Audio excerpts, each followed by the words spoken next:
time flies, and tomorrow's time for me to take another challenge. This time it's Hyrox Stockholm, and I'm going in the Pro division. Last time and the first time I did Hyrox was in Oslo, and then I did go for the Open division. So this time it will be heavier weights, but I think I'm kind of well prepared. You know that I've been using Google's Gemini before the race in Oslo, and this time I've taken it a bit further. I have used Google's Gemini to be my coach, and I've strictly stayed to the plan it made out for me. So keep on watching, and I will reach you shortly what I did and why it could be a good thing to use an AI as a coach, and why it sometimes is not that good. So keep on watching.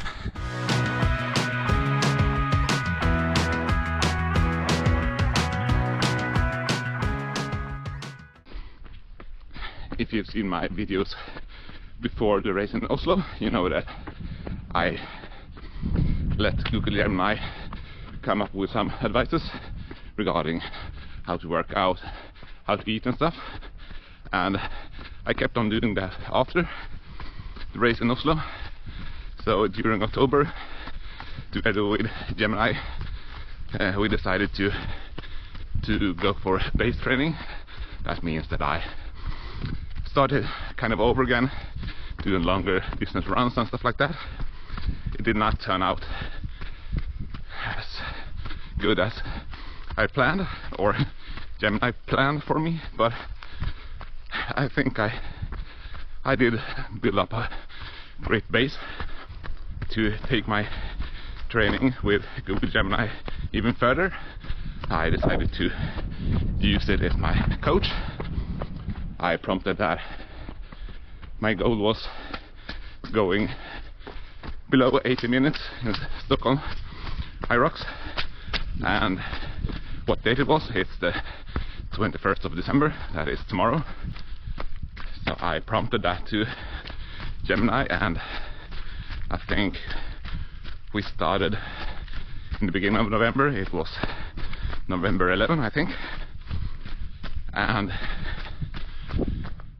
from the beginning I had some problems with, even though I have prompted that I will be using, I want to use only body weight when I'm working out outdoors, because I have this flow bell, for example, from Flow Tank, and with Gemini realized that I needed to work more on my leg strength, because I tend to, like in this case when I'm running up hills, my pulse is going down, and that is a sign of that I get some kind of muscular fatigue, which makes me run slower, and as I have quite a good engine, my pulse will get lower. So it gave me workouts to work on my leg strength. So that is why we have focused on using my flow bell. It was filled to weight about 30 kilos. So in the beginning the Gemini gave me workouts that I was supposed to have these equipment with me outside, but it's kind of not that practical to bring a big ball with you early in the morning for doing a quick session. So after a while I kind of make the AI realize that if we are outdoors, let's not use any equipment, just my body weight. So it's been kind of two main sessions, one for outdoor when I'm running or using body weights, and one for indoor when I'm using my equipment. And that's one example of that an AI is not a human. If you have a personal coach, that coach will realize these kind of logistical problems, that it's not that easy to bring heavier equipment with you when you're working outside. Another thing that was quite significant for that an AI is not a human is that when using equipment, like for me, having this flow bed, I was supposed to do thrusters like a part of a session, but doing thrusters with like a big ball, it's kind of hard. It's easy for you to, you know, like arch your back a bit too much, and that could potentially cause an injury. So I always prompted my experience back to Gemini, and it changed the workouts from my prompts, my experience during the workout, and that is a good thing, but could have been avoided, of course, with a personal coach, a human. But during November, I think we started up with this Hyrox Mini-sets. That was the focus on running and doing bodyweight exercises to work on this, you know, this fatigue that you can have in your legs when running after a workout. And this Hyrox Mini-sets contain of 800 meter run, 30 burpees, 30 push-ups, and 50 squats. And this is another thing that could be a bit of a problem with using an AI, because the AI said something, but the output was another. The plan was another thing. So it was telling me that it was interested to see how I experienced the runs directly after the squats, and there was supposed to be, and I'm not sure if it was 1 minute or 2 minutes between each rounds. I should do this for 3 rounds, and I had to keep telling, but you have given me squats and then rest and then go back to running. So I prompted that back, and it excuses itself as it used to do, but it still gave me the same output. But I think after 3 attempts I had the correct exercise: 800 meter run, 30 burpees, 30 push-ups, then a rest, and then 50 squats, going directly to the next run, which means 800 meters. And the first time I did this one, I have some videos from it. Unfortunately, I kind of selected the incorrect format, so it could be bad resolution, but you see here that I struggle quite a lot with my push-ups. I often do. I can do like 25 to 30 unbroken, but after that I always get fatigue in my arms, and like this, coming from 30 burpees going to 30 push-ups, I was really tired directly from the first round. I think this video is from the last round, and you can see that I'm doing like 4 to 5, taking a rest, and then keep on pushing. I still did them all the 3 rounds, even though I mentally felt that I should stop or doing less push-ups even during the second round, but I took my time, and that's a lot of time, and kept on pushing. So, and here's the thing with AI as well. If you have some knowledge about pulse and HRV, the heart rate variability, you can use it as a prompt as well.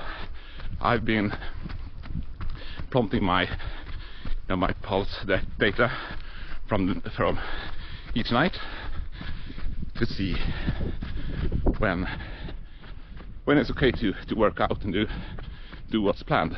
And before this first Hyrox set, I was at a conference with my colleagues, and I didn't realize during the set that why am I so tired?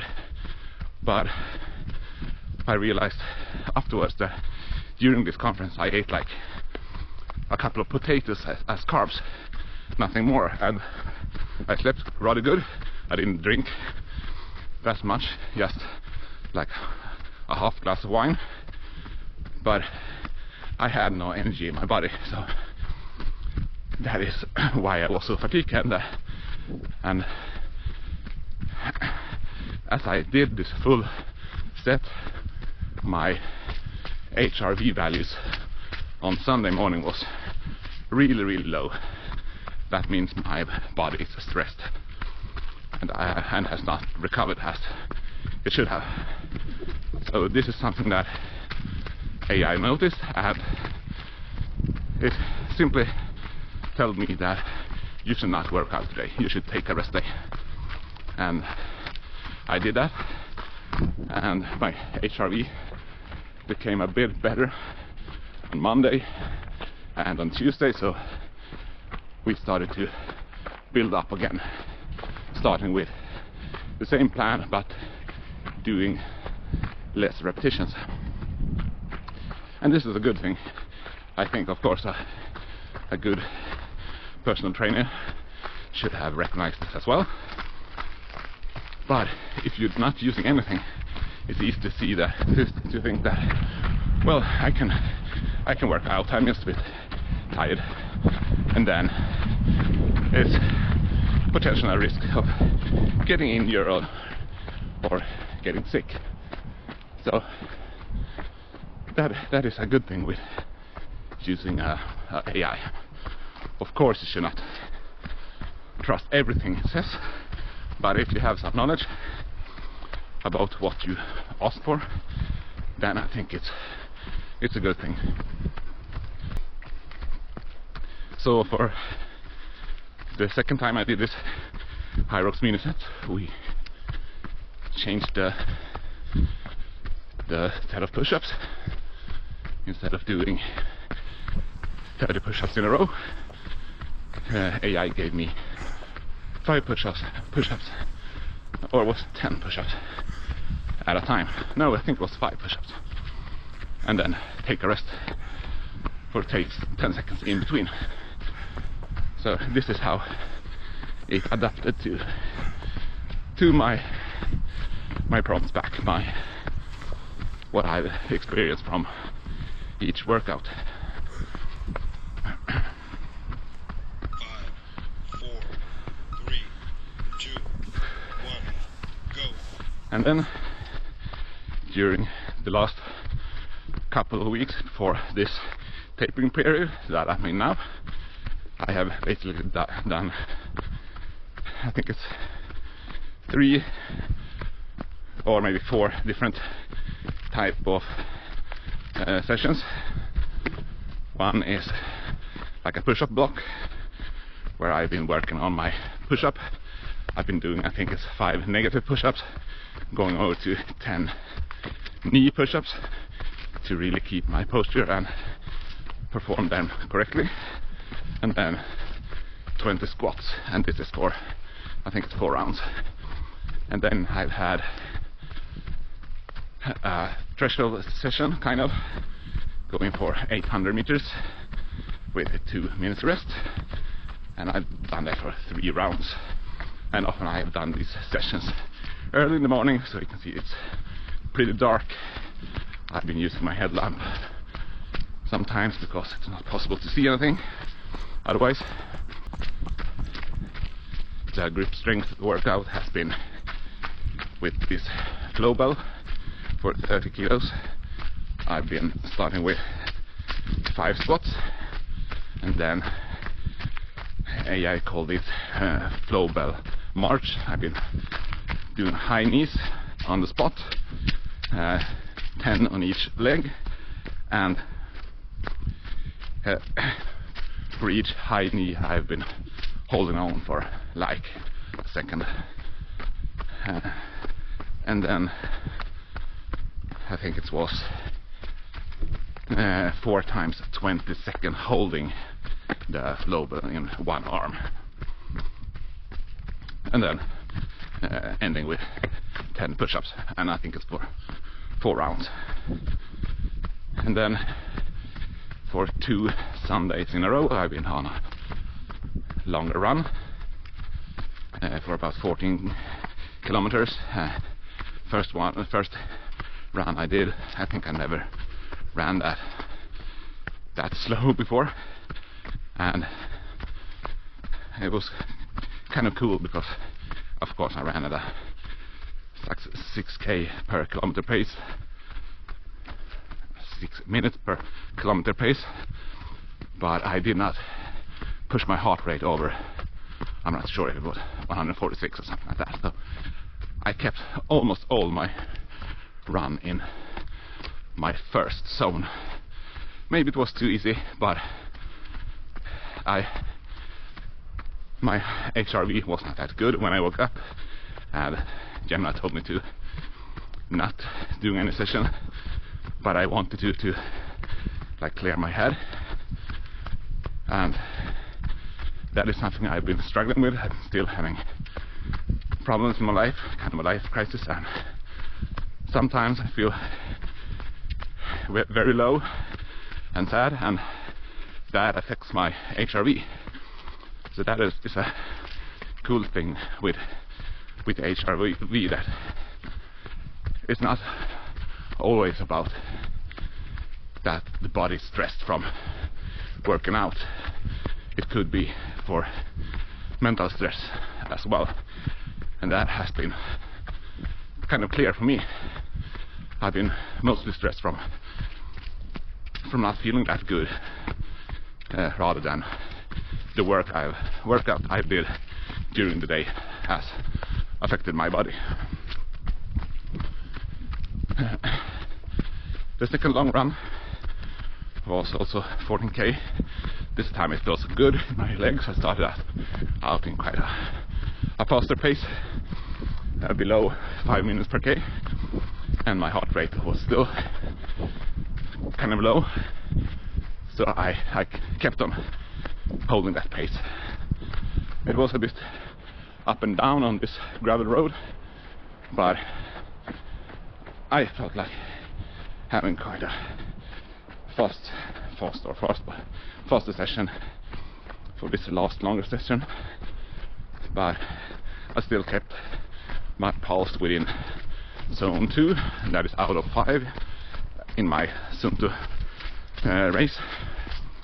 So I think it was a pretty good session, and this is what Gemini has been telling me all the time, that I need to trust that I have a good engine, because it seems to be good.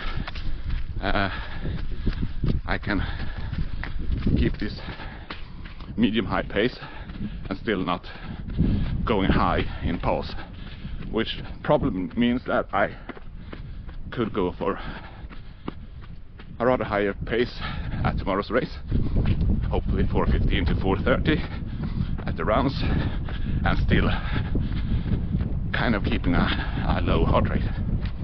But we'll see. You know, I know that the muscle fatigue will set in, and probably mentally it will be hard to motivate myself to go faster on the rounds, but I will have that in mind, and hopefully I can manage it.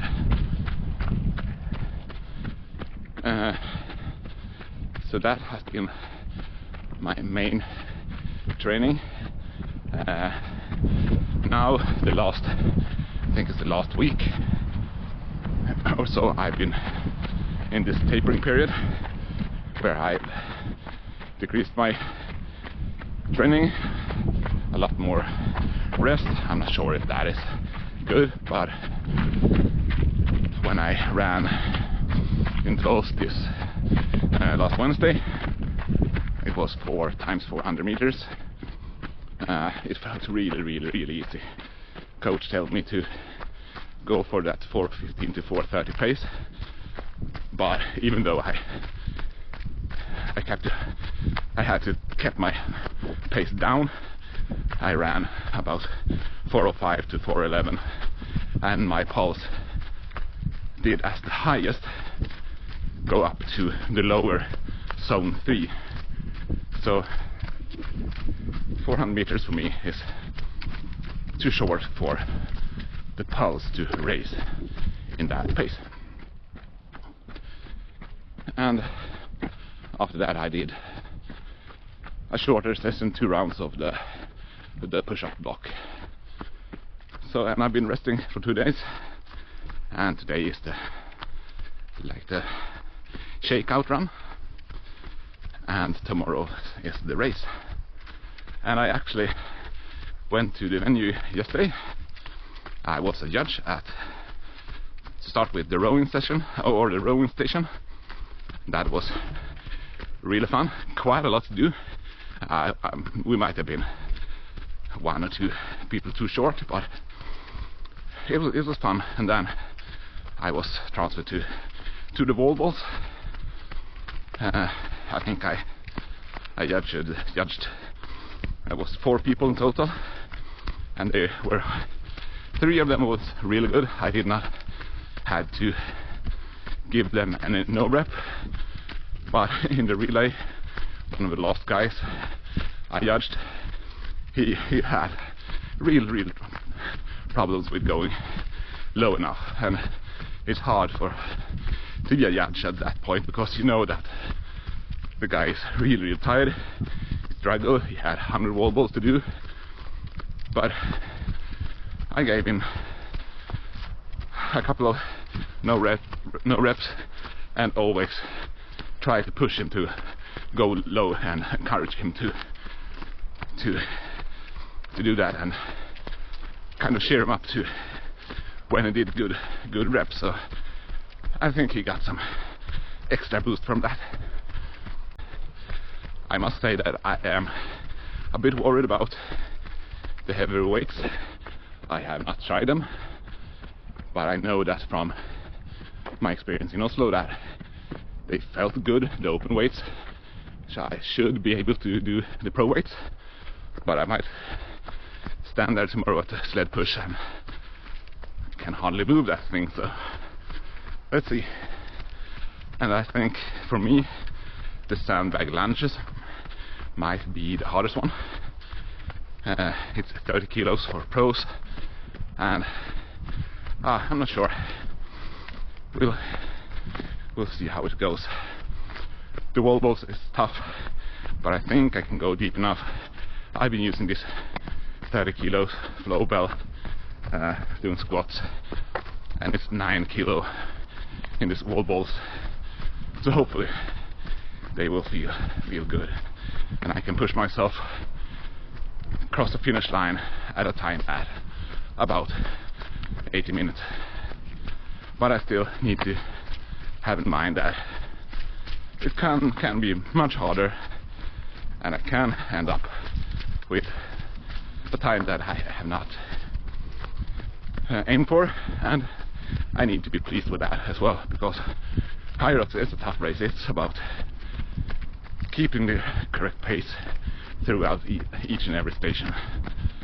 But if I focus on my runs, tell myself that I can do them, I can go for a 4:15 to 4:30 pace and still keeping my heart rate down, then I have a good chance to break or end up finished at about 80 minutes. So thank you again for watching, and hope I see you again with a race review. Bye.